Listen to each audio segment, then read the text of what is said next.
Well, welcome to the Business Brains and the Bottom Line podcast. My name's Paul D'Allegro today, and my guest today is the one and only Gerry Mecca, the former... One and only? Yeah, well, there's only one Gerry Mecca, right?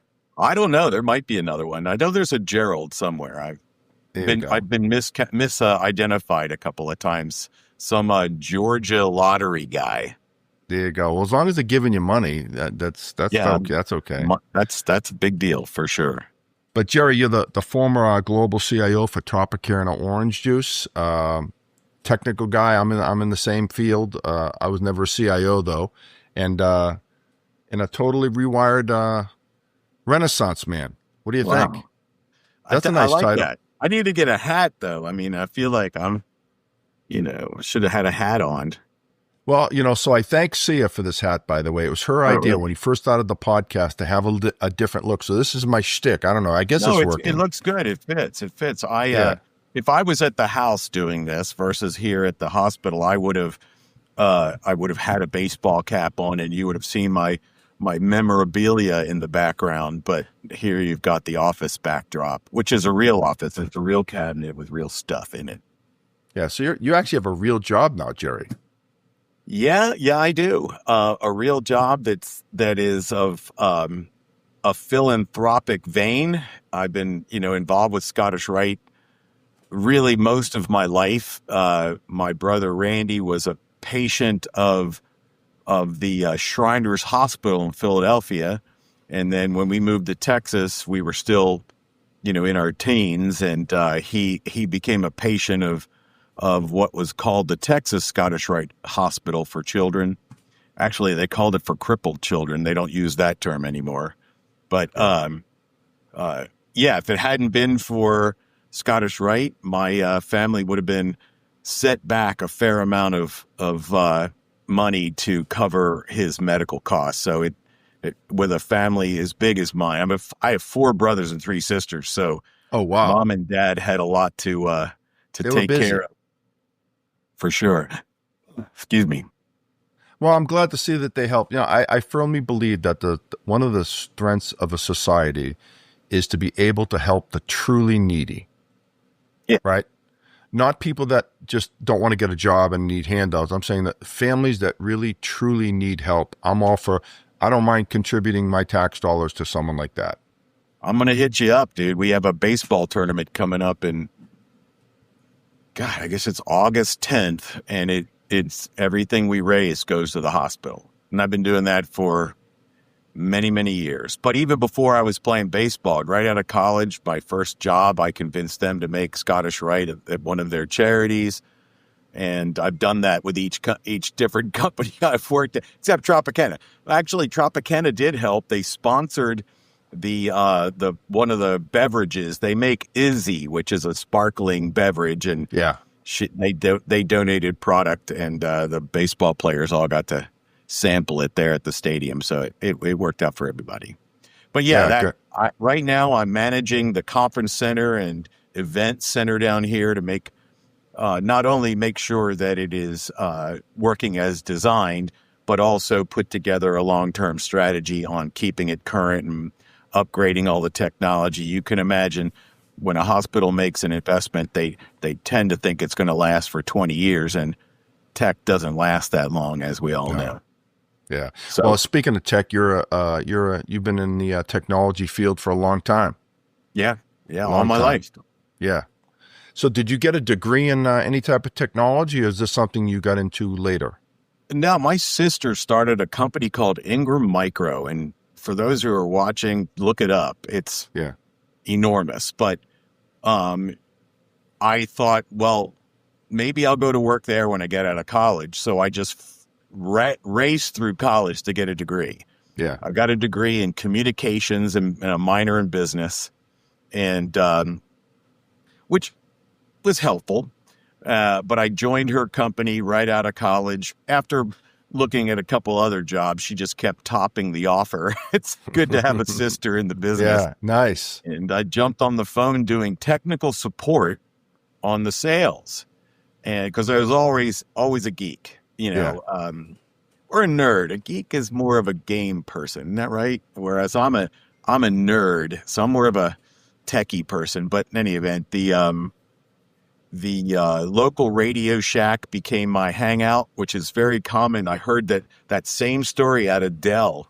Michael Dell did the same thing I did. The Radio Shack really kind of turned us on to modularity and how to build stuff.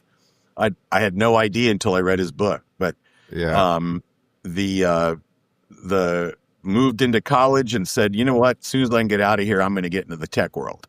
And it was more OTJ or in my life. My dad was a cable engineer for cable television back before it was big. And so that's kind of how I got into tech. For the first 15 years, though, it was more sales.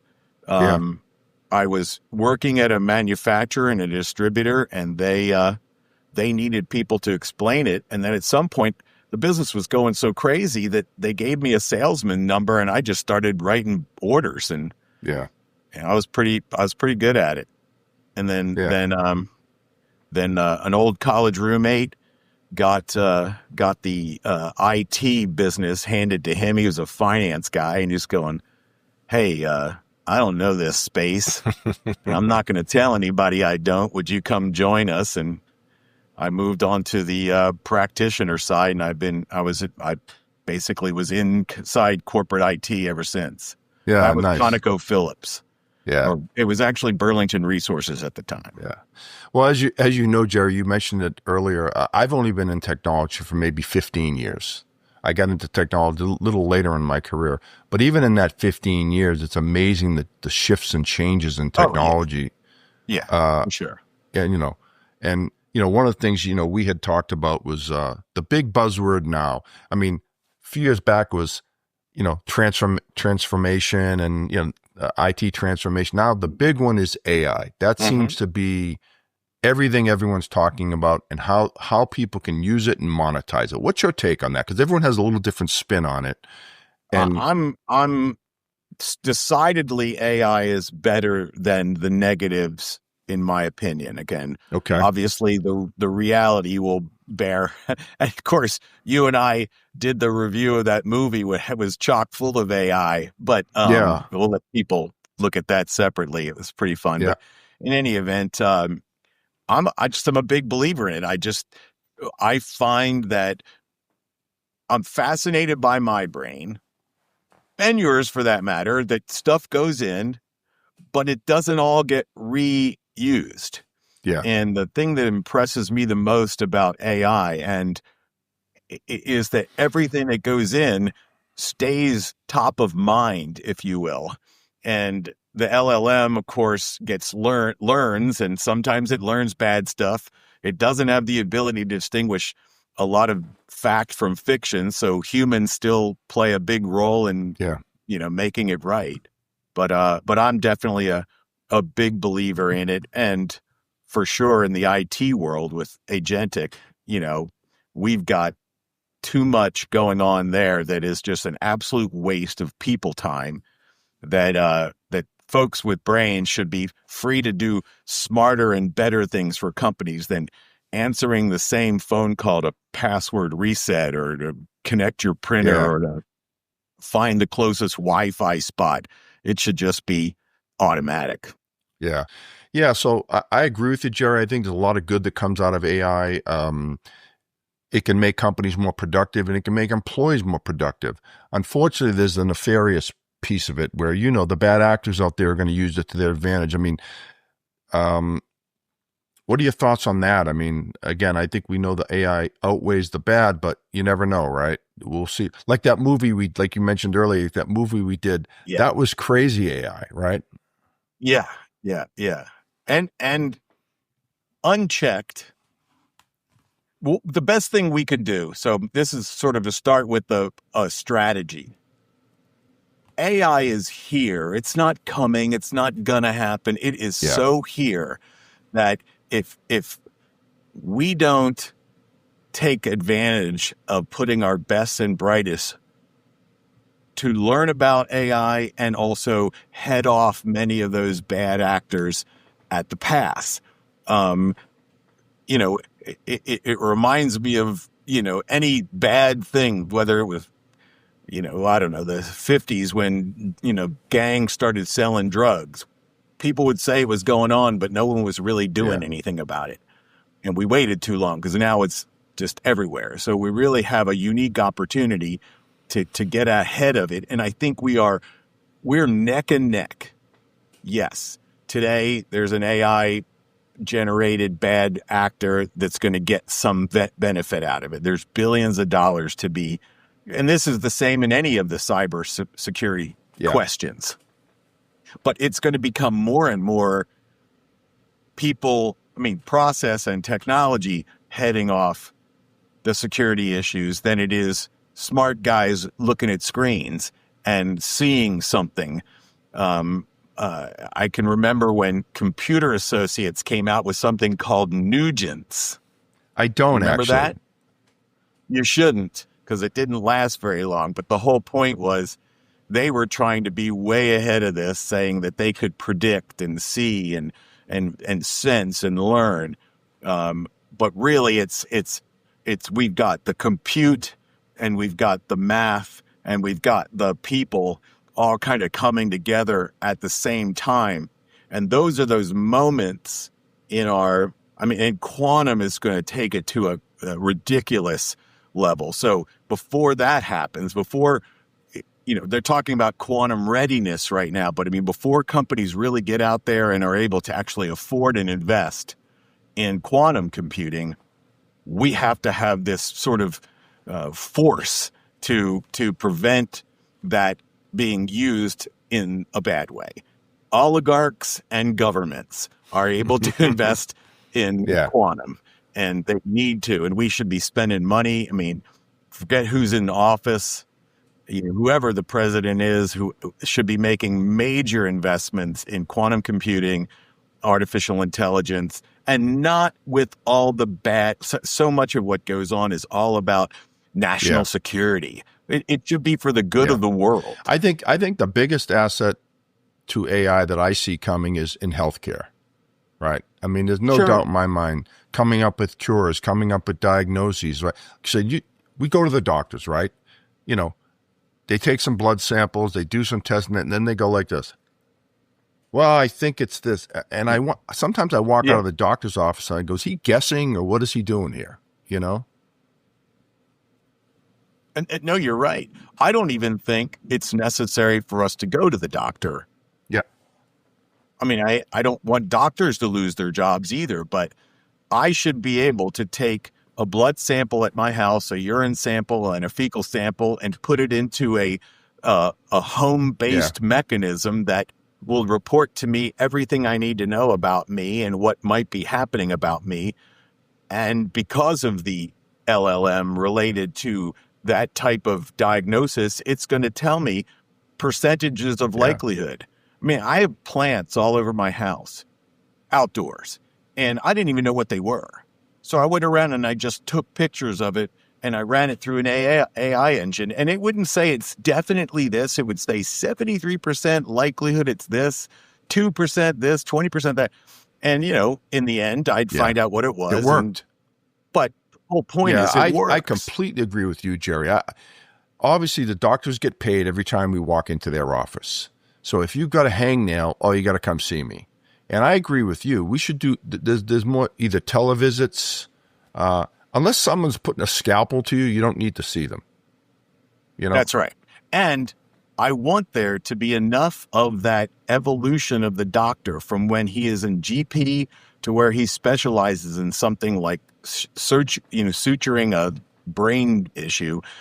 I want him to evolve.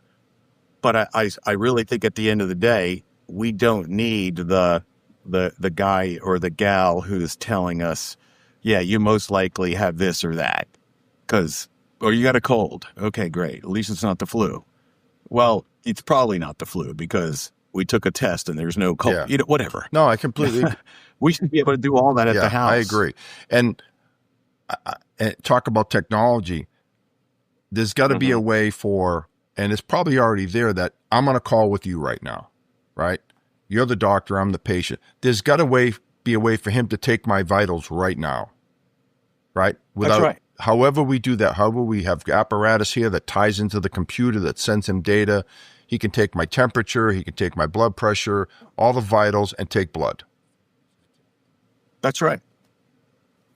I mean, I picture a desktop unit that you put your hand into, for whatever reason. You know why they take so much blood at the doctor's office? Because they want a unique piece of that blood to go through each of the individualized tests that they run. But in most cases, the things you're looking for, you can get from a prick. Yeah.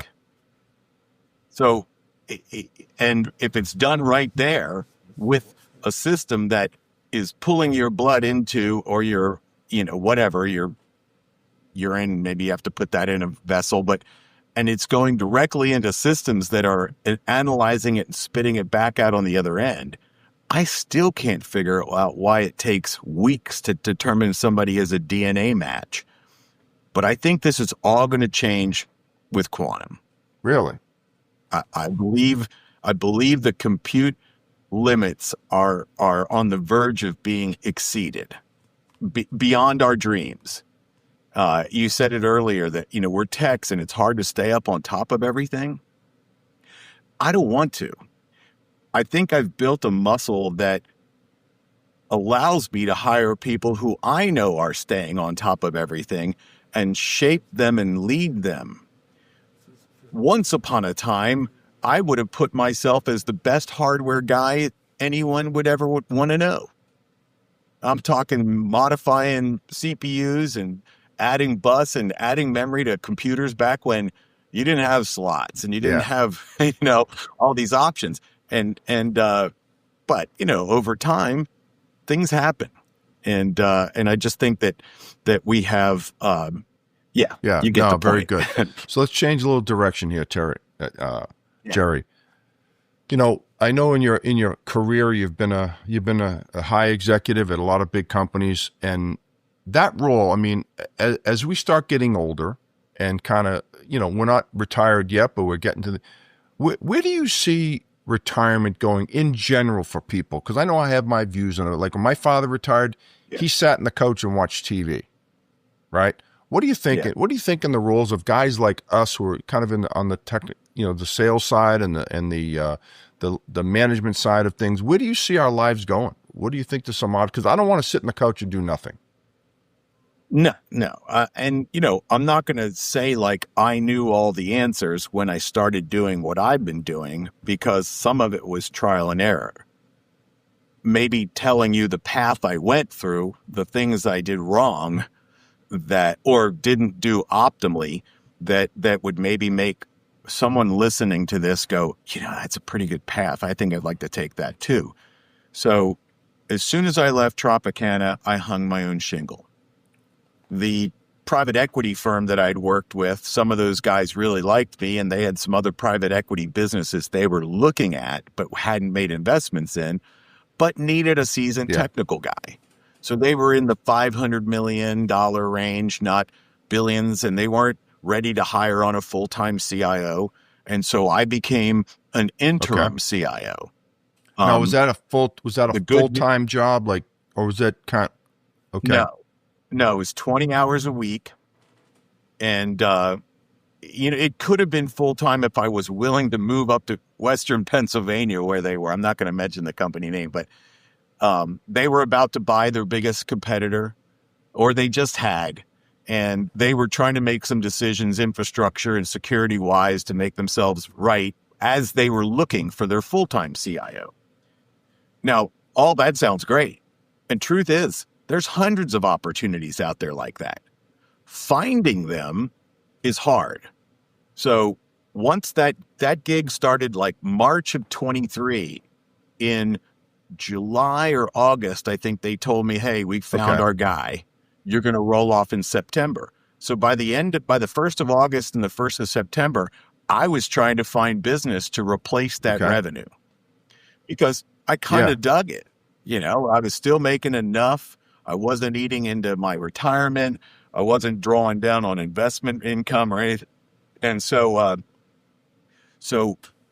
I learned the harsh reality that it's very difficult to Yeah. find a role. A PwC guy called me up and said, "Hey, we've got this executive advisor network. We know you because you worked with us at various companies.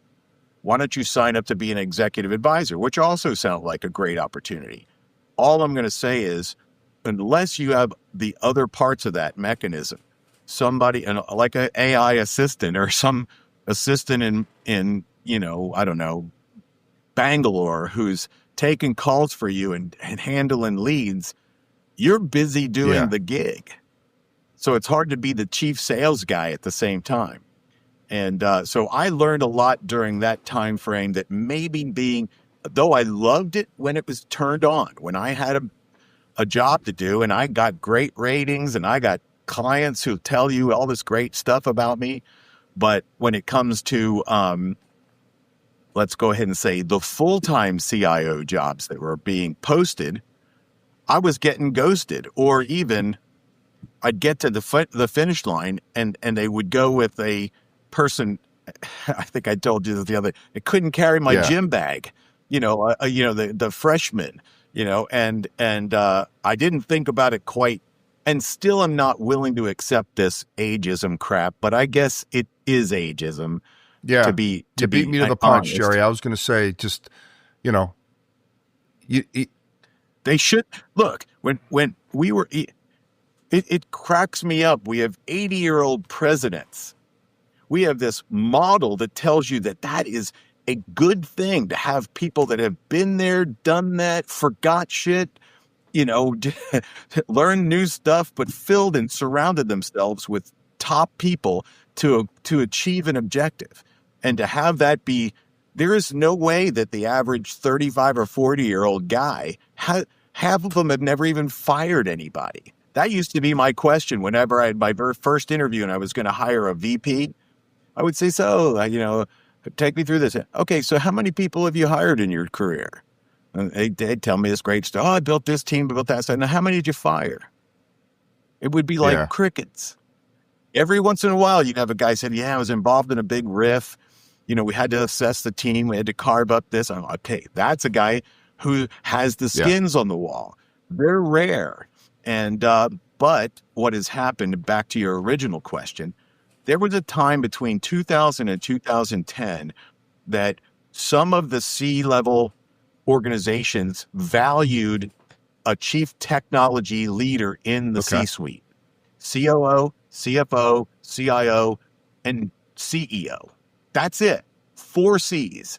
Not CISO and CMO and EIEIO and all these others. It was just those 4 positions. And we blew it. We blew it because the companies were hiring infrastructure guys as CIOs. They were not prepared for, they couldn't talk business. They couldn't explain their costs. And in comes, you fill in the blank, the McKinseys, the Bains, the PwCs, BCGs. And they tell these leaders, hey, you got these guys that are just blowing money. You really should probably do this or this. So that's kind of one thing that happened. The other thing that happened was the user base is getting more and more sophisticated. They're able to actually use computers. We're talking about the big consulting firms, the McKinseys and PwCs, because I see it. Some of my customers, they get enamored by the name, right? And we're just a small consulting company, and we have very technical guys, and they think by hiring PwC and paying millions, it's going to solve all their problems, and it usually doesn't, by the way. But no, and again, let me be positive enough about what they do, and at the same time, I'll come back to what you said earlier, that they just can't execute. I think I'm a smart guy. And if I'm sitting there with a CEO and that CEO has put a business strategy out there and they've asked a third party to tell them what would be the technology strategy to make sure I get where I want to go. McKinsey, Bain, BCG, all those guys are really good at grabbing onto these these plans and saying, this is the roadmap. They talk sophisticated. It sounds right. Yes. And if you're worth Very a shit, polished. if you're worth a crap, if you're worth anything as a CEO, you get impressed by them. Then you ask them to actually do it. And they bring in PwC, who is also this monster. And it's land and expand.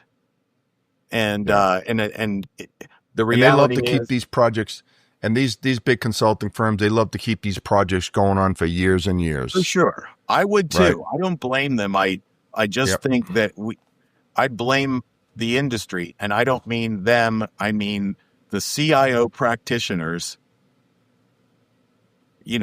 or maybe the companies, the HR departments, just hiring the wrong folks. Yeah. That are not, you don't need the guy who knows how to build a server in a world that servers aren't going to mean jack squat to companies. Yeah. It's funny you mentioned that, Jerry. Think about it. Think about this 20 years ago. Everything was hardware. Sure. Right. Like you were considered like an expert and a really high level technician if you know how to figure out and design a server or storage. More power to them. And now servers are such a commodity. For sure. They're almost like a storage array too, like a SAN or a NAS. They're just afterthoughts. It's like they're so inconsequential. They're just like it's like a laptop or picking up a pen. It's just there. That's what I said. It's the consumerization. And when they said consumerization, I always thought about phones and laptops. They'll be really easy to use. No, we're freaking turning this thing into a utility.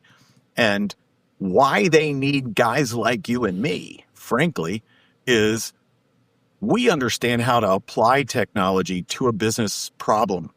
They need architects. They need project management discipline. They need contract knowledge. They need people who understand what it means to put a contract together that is doing 3 years of outsourcing to some part of the world. But yeah, I think the smart, slightly silver-haired, 55 to 65-year-old guy or gal ought to be being scooped up by these companies to lead their technology and lead their organizations into the future. And instead, they're being they're actually going with junior people, and they're turning their leadership to the CFO and COO because those positions, in their opinion, are more important. Well, the reality is a CFO's job was created in the exact same manner. We don't need AR clerks and AP clerks and payroll clerks in the freaking business. That should be a service that never even gets. And yet, somehow or another, the CFO has managed to hang on to that. You know what I think a CFO and a treasurer ought to be doing? Making money with the company's money. Yeah, investing it, right? That's it. And the fact that they spend more of their time running around doing some report on some past month that no one can fix or do anything about it, and it takes so damn long to put the damn report together, they can't even tell me what I should do next month. Well, what good are they? Sorry. It's job security, Jerry. I got that. So the only way IT can make job security is if we break their laptops periodically. I mean, Yes. But all that to say, I'm happy that IT has evolved to this point. I'm happy that I teach at UTD, and so we have great students, super bright. Imagine this scene: 50 kids, top kids, kids. They're 21. They're about ready to graduate. They are data scientists, and they're coders, and they're business process analysts, and they're systems and cloud engineers. They're all sitting in the room, and I bring in Robbie Malik, the CIO of Box. And I'm not going to put words in his mouth, but let me literally say he got up there and talked to them about AI. Most importantly, agentic AI and some of the things that Box was doing. And at the end of the class, all the questions were, well, Robbie, what am I going to do with my degree? I'm about to graduate here, and half the things that I'm doing are going to be solved with AI. I'm going to be out of a job. And he's like, no, don't look at it that way. the intellectual intelligence that took you to the place you are, if you actually learned, is needed. It's just needed differently. And so don't turn yourselves into, oh my God, I spent a bunch of money on a, it's not like that. But if you learned how to become a data scientist, for example, that knowledge you built is valuable in terms of being involved in AI. It's, some people just get a degree, and just like a lot of the world, they get a degree. Yeah, no, there is actually a degree in data science now or something along those lines. It's, again, how times have changed, right? I remember when I was in college, computer science was just becoming a major. Yeah. Back in the 70s, right? Now it's, computer engineering, whatever they want to call it now.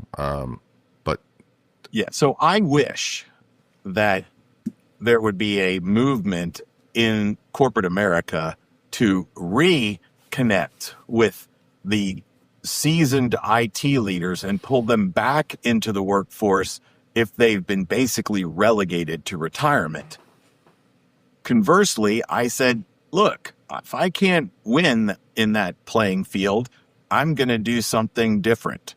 So I started doing what you probably did when you were a kid, dreaming again. What would I do? What would be a cool thing to do? The first thing I did was start teaching. That actually was sort of accidental, almost serendipitous. A guy passed away. And when he passed away, a couple of people called up and said, hey, your job, you might want to apply for this guy's job.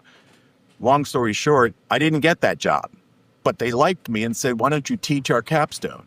So I started doing that. I also love baseball.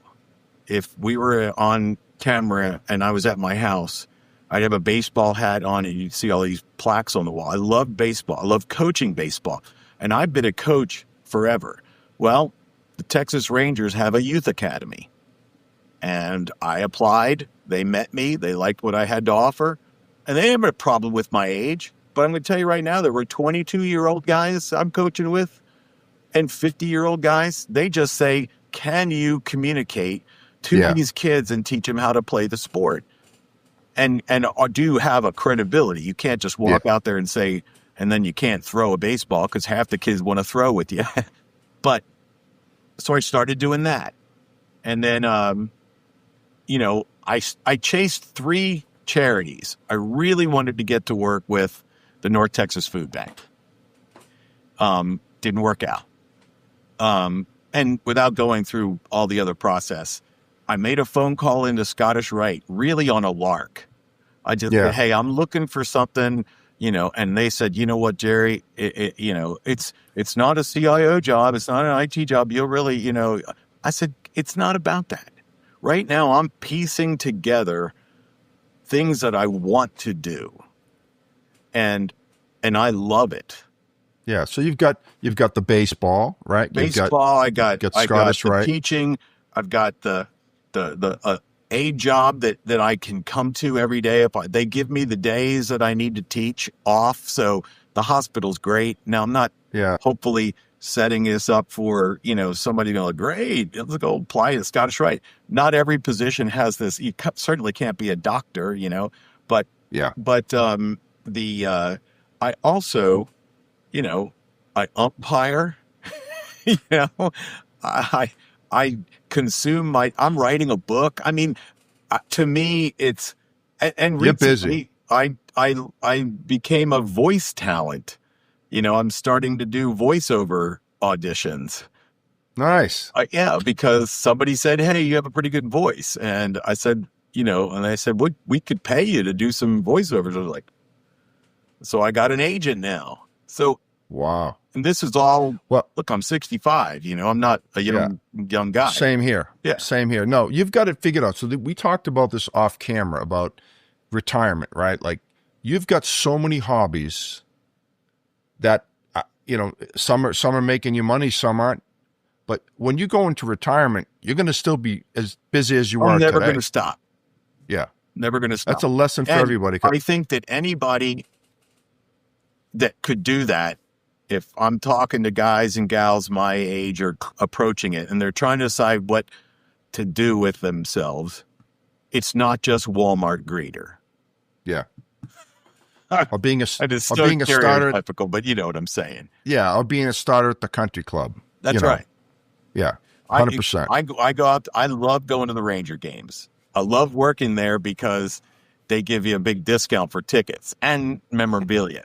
But There you there go. are jobs all over that building being done by older people that they're fun jobs. Yeah, I'm not saying sell concessions. I'm saying, sell sweets. I mean, there's just yeah, some things you can do yeah, that they just, 100%. all right. Well, Duff said I'm not going to do too many Yeah. more pitches. Well, Gerry, I think you're a great model for people that are coming to the retirement age, whenever that age is, and it's different for everybody. Because I really do believe staying busy is the key. Everyone that I've talked to that is successful in retirement, and not just saying financially, just emotionally, spiritually, is just busy. They're helping right. people, they're doing things versus, I'm going to go sit in the back porch and drink beer all day. That's right. Deborah Von Storch is the one who gave me the name Rewirement. We'd gone out for a coffee, and she was, I'm on a couple of boards, but the big ones that pay are not something that, I could consider those. I'm not saying I wouldn't, but, boards are changing too. They used to be advisories and guidance, and now they're actually, they're going against what I was always taught was about a board should have nothing to do with the day-to-day operations of a business. But they're poking their nose in there too. I'm not really sure the SEC is going to like that. It certainly doesn't sound like an independent board to me. Yeah. But I'm not done, but I'm almost at capacity. It sounds like you got a full plate. So, but I can tell you have great energy, you have great enthusiasm. I mean, and that, that's not always easy to do. Someone's going to come along and ask me to be the CIO of a Major League Baseball team, and I'll do it. Someone's going to come along and say, Gerry, would you be willing to go get involved in my kids' business? They're both learning to be therapists in different ways. I'd stand up a practice and go back full time because I would love those things. Yeah, that's the key. Otherwise, not interested. No. Yeah, I get a lot of calls from the good old soda and juice folks, and I don't mind that so much.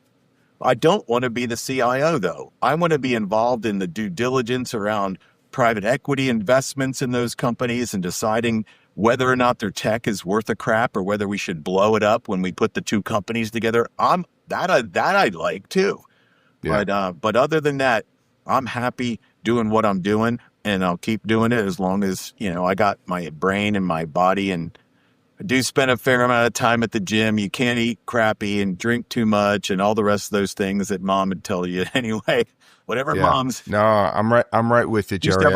Used to have a boss would say to me, hey, if you ever have any doubts, ask what would your mom say? I thought that was great.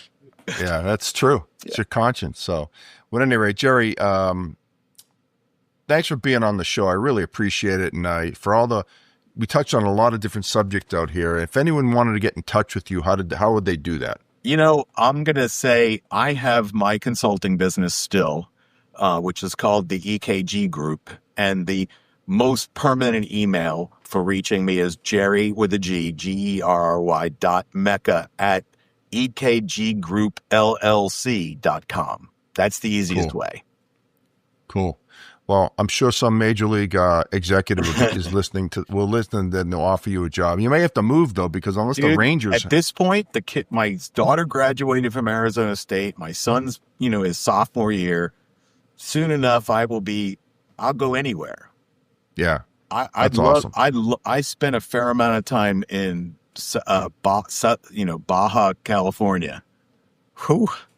I'd sooner build a condo out there and just go fishing and run IT out of my condo somehow, where that's the room where you can do everything remote these days. But love it. But not kick back. And then while I was there, I'd find some needy children's group or some sort of philanthropic organization that can help somehow, because I get caught up in that stuff. That's just you. That's a passion, right? I got that from my dad, I think, Yeah, and that's another thing. Just do things you're passionate about, whatever it is. Yeah. If it's, golfing, or physical activities, or Gotta donating stay to a charity. outside. Yeah, for sure. Yeah. For sure. Cool. All right, Gerry, we'll end on that note. Right. Again, thanks for being on the show, and we will. I'm sure we'll be seeing you around town. Yeah, we need to, we need to connect. We don't have to be on video. Scrap some dinner. That's right. All Sounds right. good. We'll be in touch. Well, All right, buddy. That's it for another edition of the Business Brains and the Bottom Line podcast. Paul Delegro signing off. Till next time.